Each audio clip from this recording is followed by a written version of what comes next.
आज आपण एका नव्या व्हिडिओसह तुमच्या सोबत आहोत। या व्हिडिओमध्ये आपण नामाचे प्रकार शिकणार आहोत। मागील व्हिडिओमध्ये नाम म्हणजे काय ते आपण शिकलो। जर मागील व्हिडिओ पाहिला नसेल तर डिस्क्रिप्शन बॉक्समध्ये लिंक आहे, प्रश्नोत्तरासह व्हिडिओ आहे, नक्की पहा। नामाच्या व्हिडिओमध्ये आपण नामाची व्याख्या पाहिली की एखादी वस्तू, पदार्थ, सजीव निर्जीव घटक इत्यादींच्या दिलेल्या नावाला नाम असे म्हणतात।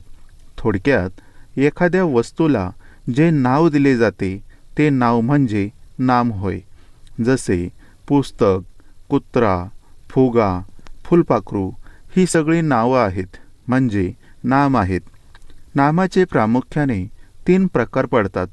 यातील पहिला प्रकार आहे सामान्य नाम, दुसरा प्रकार आहे विशेष नाम आणि तिसरा प्रकार आहे भाववाचक नाम किंवा धर्मवाचक नाम। हे नामाचे 3 प्रकार आहेत। आता या सर्व प्रकारांची आपण सविस्तरपणे माहिती पाहणार आहोत। आता आपण सामान्य नामाविषयी पाहूया। तुम्हा सर्वांना नाम ओळखता येत असेलच। लक्षपूर्वक पहा। या ठिकाणी आपण काही नामे पाहणार आहोत। उदाहरणार्थ पुणे, भांडे, महेश, गाय, पर्वत। बघा, या ठिकाणी आपण ही घेतलेली सगळी नावं आहेत, म्हणजे नाम आहेत। जसं पुणे हे एका शहराचं नाव आहे। घरामध्ये असणाऱ्या वस्तूंना आपण भांडे म्हणतो। तर महेश हे एका मुलाचं नाव आहे, गाय हे एका प्राण्याचं नाव आहे आणि दगड मातीपासून बनलेल्या आणि जमिनीपासून खूप उंच आणि विस्तीर्ण अशा पसरलेल्या भागाला आपण पर्वत असे म्हणतो। पर्वत हे एक भूरूप आहे, हे आपण भूगोलामध्ये पाहिलेलं आहे। बघा, आता पाहिलेली ही सगळी नामं आहेत, त्यांना आपण त्या नावाने ओळखतो। पण ही नामं जेव्हा आपण लक्षपूर्वक वाचतो तेव्हा काही शब्दांमध्ये आपल्याला थोडं वेगळं पण जाणवते। ते कसं ते पहा। ही जी उदाहरणं आपण पाहिली यातील भांडे हा शब्द आपण पाहिला। आपल्या घरात भांडे आहेतच, पण जेव्हा आपण भांडे हा शब्द उच्चारतो तेव्हा आपल्या डोळ्यांसमोर अनेक प्रकारची भांडी उभी राहतात। जसे मी जर भांडे म्हटलो तर घरातील तांब्या, ताट, वाट्या, चमचा, तवा, प्लेट, ग्लास यासारखी अनेक प्रकारची भांडी आपल्या लगेच लक्षात येतात। थोडक्यात सांगायचे काय की घरातील स्वयंपाक कामामध्ये उपयोगी पडणाऱ्या सगळ्या वस्तूंना आपण भांडे म्हणतो। जर आपल्याला एखाद्या चमच्याचा सेट घ्यायचा असेल किंवा एखादी प्लेट खरेदी करायची असेल तर आपण चमच्याच्या किंवा प्लेटच्या दुकानात जात नाही, तर आपण भांड्याच्या दुकानामध्ये जात असतो। मग त्या दुकानात जेवढ्या वस्तू आपल्याला दिसतील ती सर्व भांडी आहेत, हे लक्षात घ्या। मी जेव्हा भांडे शब्द उच्चारतो तेव्हा अनेक प्रकारच्या भांड्यांच्या समूहाचा आपल्याला बोध होत असतो। अशा प्रकारचा बोध आपण जेव्हा पर्वत शब्द उच्चारतो तेव्हा सुद्धा होतो। बघा, जेव्हा आपण पर्वत म्हणतो तेव्हा एकच पर्वत आपल्या डोळ्यासमोर येत नाही, तर जेवढी नावे आपल्याला माहीत असतील तेवढे पर्वत लगेच आपल्या लक्षामध्ये येतात। बघा, पर्वत म्हटलं की आपल्याला हिमालय पर्वत, सह्याद्री पर्वत, अरवली पर्वत, सातपुडा पर्वत, विंध्य पर्वत यासारख्या पर्वतांची नावे आपल्याला लगेच आठवतात। म्हणजे हे सर्व पर्वत या गटामध्ये येत असतात। या उदाहरणामध्ये गाय हा सुद्धा शब्द असाच आहे, जो उच्चारल्यानंतर वेगवेगळ्या प्रकारच्या रंग, उंची, बांधा आणि ठेवणी असलेल्या गायी आपल्याला आठवतात। या सर्व गायी असल्या तरी त्यांच्यासुद्धा वेगवेगळ्या जाती असतात, हे लक्षात घ्या। या जातींमध्ये डांगी, देवणी, गीर, खिल्लारी, साहिवाल, लाल कंधारी आणि अमृतमहल या वेगवेगळ्या प्रकारच्या गायींच्या जाती आहेत। जी आपण पाहतो ती गाय महाराष्ट्रातील शेतकऱ्यांकडे असते, ती डांगी जातीची गाय असते, तर काहींकडे खिल्लार जातीच्या गायीसुद्धा पाहायला मिळतात। हे सांगण्यामागचं कारण असं की जेव्हा आपण गाय म्हणतो तेव्हा वेगवेगळ्या प्रकारच्या गायींचा आपल्याला बोध होतो। यातून एक गोष्ट लक्षात येते, जेव्हा नामातील काही शब्दांचे उच्चारण केले असता तो शब्द म्हणजे एक विशिष्ट वस्तू किंवा प्राणी नसून त्याच्या संपूर्ण समूहाचे किंवा जातीच्या गटाला दिलेले एक नाव असल्याचे समजते. अशा शब्दांना किंवा नामांना आपण सामान्य नाम असे म्हणतो. मग सामान्य नामाची व्याख्या अशा प्रकारे होते: एकाच जातीच्या पदार्थातील समान गुणधर्मामुळे त्या वस्तूला जे सर्वसामान्य नाव दिले जाते त्या नावाला सामान्य नाम असे म्हणतात, अशी व्याख्या होते. त्याचबरोबर आपल्याला अशी सुद्धा व्याख्या करता येईल, ज्या नामातून संपूर्ण जातीचा बोध होतो अशा नामाला सामान्य नाम असे म्हणतात. उदाहरणार्थ, नदी, घर, माणूस, शाळा, ग्रह, मुलगी, भांडे, पर्वत, गाय यासारखे शब्द हे सामान्य नाम आहेत. सामान्य नामाचे 2 प्रकार पडतात. यातील पहिला प्रकार आहे समुदायवाचक नाम आणि दुसरा प्रकार आहे पदार्थवाचक नाम. समुदायवाचक नाम म्हणजे ज्या नामातून संपूर्ण समूहाचा बोध आपल्याला होतो त्या नामाला समुदायवाचक नाम असे म्हणतात. उदाहरणार्थ, सैन्य, वर्ग, कळप, भांडे यासारख्या नामातून आपल्याला त्यांच्या समूहाचा बोध होतो. जसे एक हरीण जंगलामध्ये चरत आहे, त्याला आपण कळप म्हणू शकत नाही, पण जेव्हा अनेक हरणं एकत्र असतात तेव्हा मात्र आपण त्याला कळप असे म्हणतो. तसेच सैन्य किंवा वर्ग आपण म्हणतो तेव्हा अनेक सैनिकांचा किंवा विद्यार्थ्यांचा त्यामध्ये समावेश असल्याचे जाणवते. अशी सगळी नामे ही समुदायवाचक नामे असतात. सामान्य नामाचा दुसरा प्रकार म्हणजे पदार्थवाचक नाम. आता पदार्थवाचक नाम कशाला म्हणायचं ते बघा. जे पदार्थ संख्येशिवाय इतर परिमाणांनी मोजले जातात अशा पदार्थांना दिलेल्या नावांना पदार्थवाचक नाम असे म्हणतात. बघा, अशा बऱ्याच गोष्टी आहेत त्यांना आपण आकडेवारीमध्ये मोजतो, पण साखर, रॉकेल, सोने, कापड यासारख्या गोष्टी आपण संख्येमध्ये किंवा आकड्यामध्ये मोजत नाही. जेव्हा आपण त्यांची खरेदी करतो तेव्हा साखर आपण किलोग्रॅममध्ये मागतो, तर रॉकेल किंवा तूप हे लिटरमध्ये, तर सोनं तोळ्यामध्ये आणि कापड हे मीटरमध्ये मागतो. या ठिकाणी आपण मोजण्यासाठी संख्येपेक्षा किलोग्रॅम, मीटर, लिटर, तोळं यासारख्या इतर परिमाणांचा वापर केलेला दिसतो. मग असे जे पदार्थ संख्येशिवाय इतर परिमाणांनी मोजतात अशा पदार्थांना दिलेल्या नावांना पदार्थवाचक नाम असे म्हटले जाते. आता आपण सामान्य नामाचे समुदायवाचक आणि पदार्थवाचक नाम असे 2 प्रकार पाहिले. समुदायवाचक नाम आणि पदार्थवाचक नाम ही सामान्य नामच आहेत हे मात्र लक्षात घ्या. म्हणजे एक अर्थाने सैन्य, कळप, वर्ग, साखर, तूप, सोनं ही नामंसुद्धा सामान्य नामच आहेत. पुन्हा एकदा सामान्य नामाची व्याख्या बघा. एकाच जातीच्या पदार्थातील समान गुणधर्मामुळे त्या वस्तूला जे सर्वसामान्य नाव दिले जाते त्या नावाला सामान्य नाम असे म्हणतात. सामान्य नामाच्या महत्त्वाच्या गोष्टी लक्षात ठेवा. सामान्य नाम हे जातीवाचक असते. काही विशिष्ट नामांचेच अनेक वचन होते. तसेच मराठी भाषेमध्ये पदार्थवाचक नाम आणि समुदायवाचक नाम हे सुद्धा सामान्य नामच समजली जातात. आता दुसरा प्रकार म्हणजे विशेष नाम. याविषयी पाहूया. आता आपण सामान्य नामं पाहिली. यात पर्वत म्हटलं तर यामध्ये हिमालय, सह्याद्री, सातपुडा इत्यादी पर्वतांचा समावेश पर्वत या सामान्य नामामध्ये होतो. आता दुसरे सामान्य नाम बघा. शहर या सामान्य नामामध्ये कोणकोणती नामे येतील किंवा कोणत्या शहरांची नावं तुम्हाला माहिती आहेत ती सांगा. पुणे, मुंबई आणि नगर. बरोबर, ही सगळी शहरं आहेत. आता नदी या सामान्य नामामध्ये कोणकोणती नामं येतील ती सांगा. गंगा, सिंधू आणि तापी. बरोबर, म्हणजे सर्व प्रकारच्या नद्या या नदी या सामान्य नामामध्ये येतील. आता लक्ष द्या.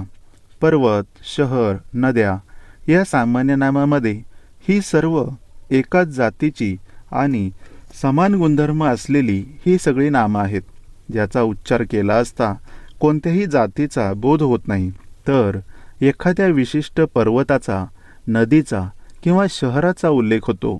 अशी नामं म्हणजे विशेष नामं आहेत. जेव्हा आपण हिमालय म्हणतो तेव्हा आपण एका विशिष्ट पर्वताचा उल्लेख केलेला असतो. जेव्हा मी गंगा म्हणतो तेव्हा एक विशिष्ट अशा नदीचाच उल्लेख केलेला असतो, तेव्हा दुसरी कोणतीही नदी नसते.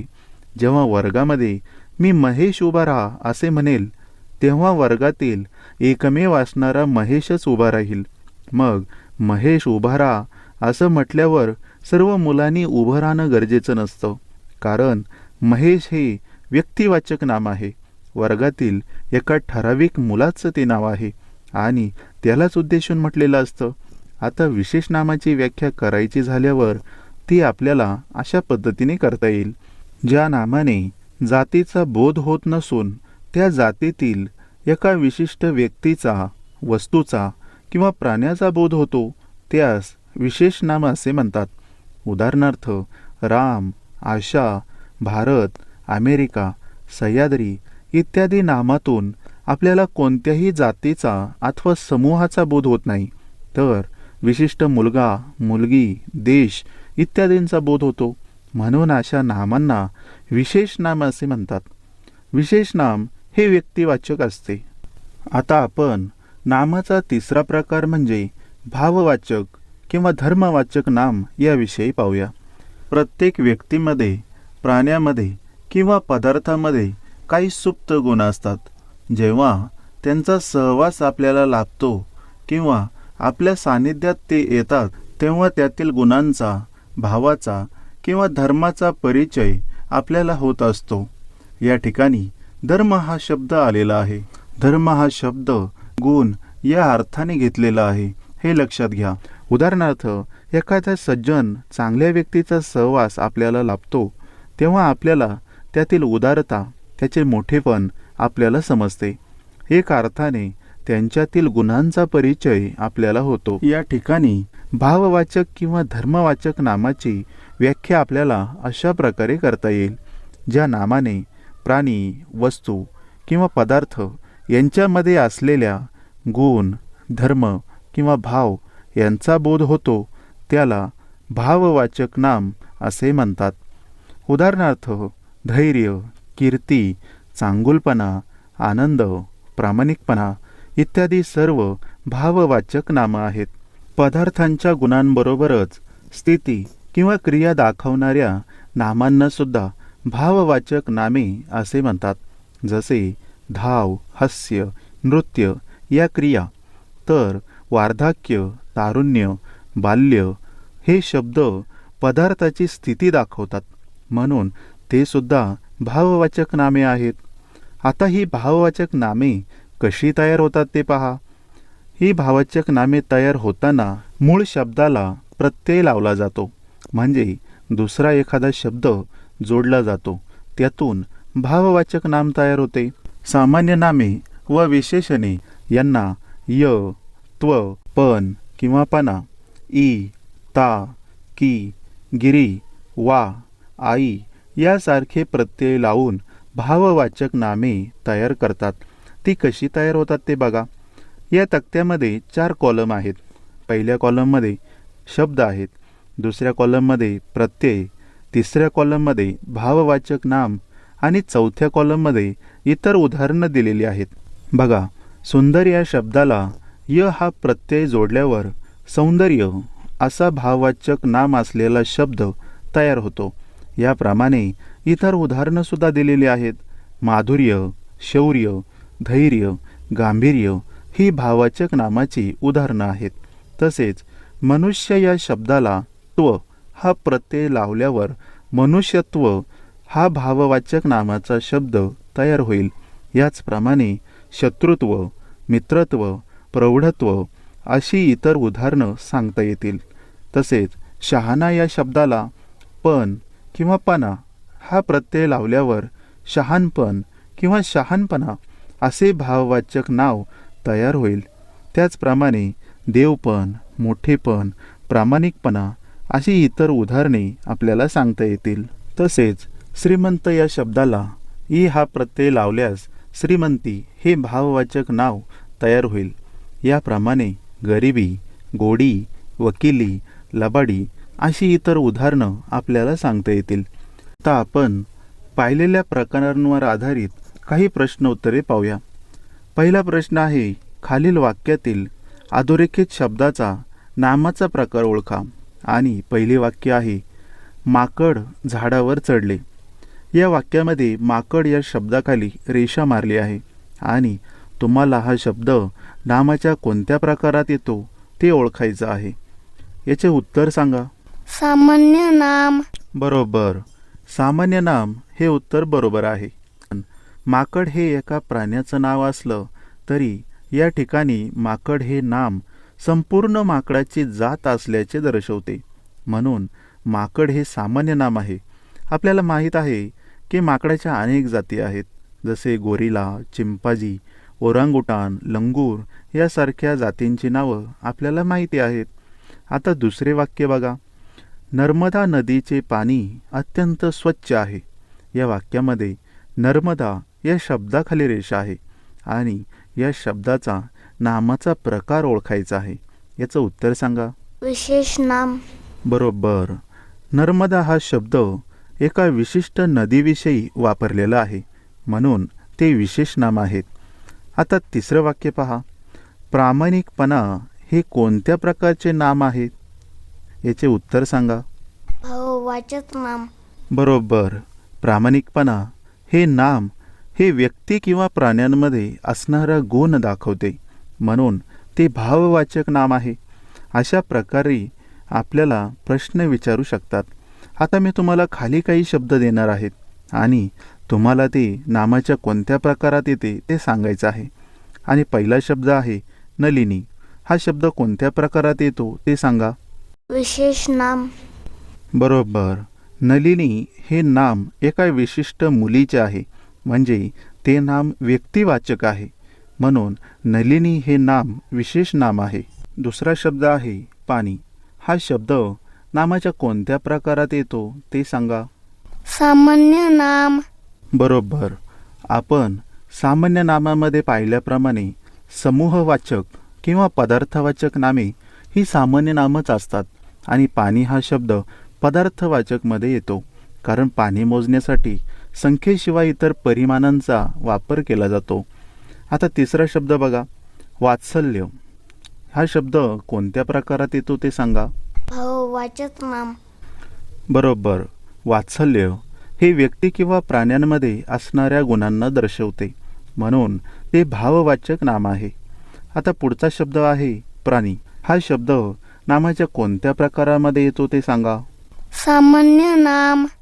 बरोबर, कारण प्राणी हा शब्द जातीवाचक आहेत, त्यातून प्राण्यांच्या जातीचा बोध होतो. अशाच प्रकारे आपल्या पाठ्यपुस्तकातील धड्यांमध्ये येणारे सामान्य नाम, विशेष नाम आणि भाववाचक नामाचे शब्द शोधा. यावर विचारल्या जाणाऱ्या प्रश्नांचा सराव करा. पुन्हा भेटूया अशाच नव्या व्हिडिओसोबत.